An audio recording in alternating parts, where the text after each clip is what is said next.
Это актуальное интервью в студии Сергей Михедов. Здравствуйте. Российские военные разворачивают на освобожденных от националистов территории Харьковской области дорожно-комендантские гарнизоны. Они нужны, чтобы обеспечить безопасность прохождения техники, как боевой, так и для доставки гуманитарной помощи, сообщает телеканал «Россия-24». В населенных пунктах наши военные помогают местным жителям заново налаживать мирную жизнь. Им привозят продукты и вещи первой необходимости. Медики оказывают помощь. Тех, кому требуется стационарное лечение, доставляют в больницы. Между тем, Якутия, как и многие регионы страны, принимает беженцев из ДНР и ЛНР. Какую помощь оказывают трудящиеся Якутии беженцам? Гость студии Николай Дегтярев, председатель Федерации профсоюзов Якутии. Николай Николаевич, здравствуйте. Здравствуйте. Сколько беженцев прибыло в нашу республику? В целом у нас 192 беженца, из них 82 ребенка. Да? Хочу сказать, что большинство – это жители Украины. С ЛНР и ДНР там единицы. Угу. Какая помощь оказывается беженцам?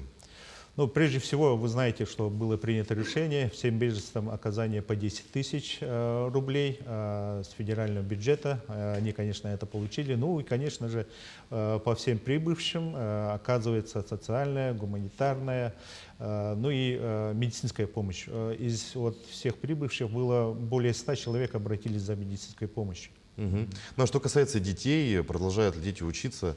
Да,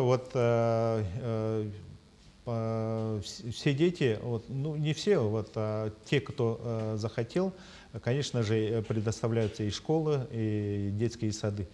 Но здесь надо сказать о том, что большинство у нас прибывших это Нелюгинский район. И в городе Якутск, и Мирный. А остальных районах большинство уже единицы. Трудовые коллективы собрали около 7 тонн гуманитарной помощи.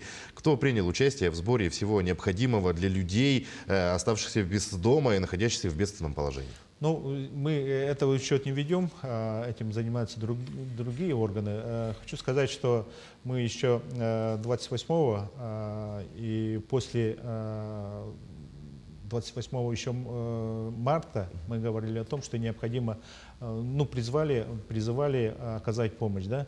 Сейчас, конечно же, гуманитарная помощь – это предметы первой необходимости. Места сбора пунктов в средствах массовой информации это обозначалось. С другой стороны, профсоюзы, вы знаете, что уже около миллиона человек, уже беженцев с Украины, и очень многие у нас расположились в Ростовской области, да, ближайших соседних областях и краях, в профсоюзных здравницах, курортах. Поэтому ФНПР обратилась к нам за помощью, чтобы мы оказывали им помощь. Поэтому денежные средства профсоюзов направляются в том числе и туда. Мы и туда направляем. Ну, у нас в Якутии часть беженцев прибыла в Нерюнгри. Насколько мы знаем, их сразу же трудоустроили многих. Да, желающих. Нет, трудоустроено всего лишь 14 человек. Всего лишь 14 человек. Потому что я так понял, что, как я уже сказал, беженцы с Украины.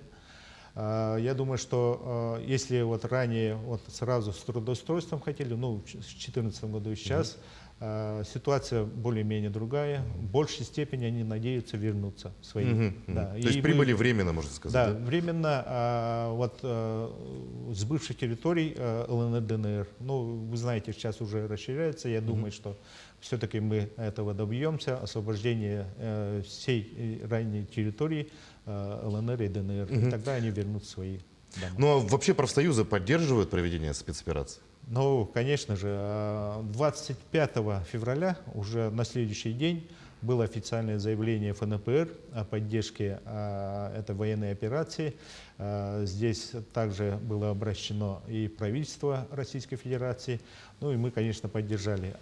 Буквально на прошлой неделе, 20-го, числа у нас прошел Генсовет, Генеральный совет ФНПР, где мы также приняли обращение президенту, это члены Генерального совета, что полностью поддерживаем проводимую военную операцию, потому что, и, конечно же, если бы не вовремя мы начали, мы бы могли столкнуться еще с большими бедами, с безопасностью даже нашей страны. Поэтому всецело поддерживаем. Ну и, конечно же, опять же, обратились к главе президенту, в частности, по решению вопросов, да, трудовых вопросов, как и вот очень много сейчас сторонних компаний, зарубежных компаний сейчас покидают, при этом люди остаются без работы на простое.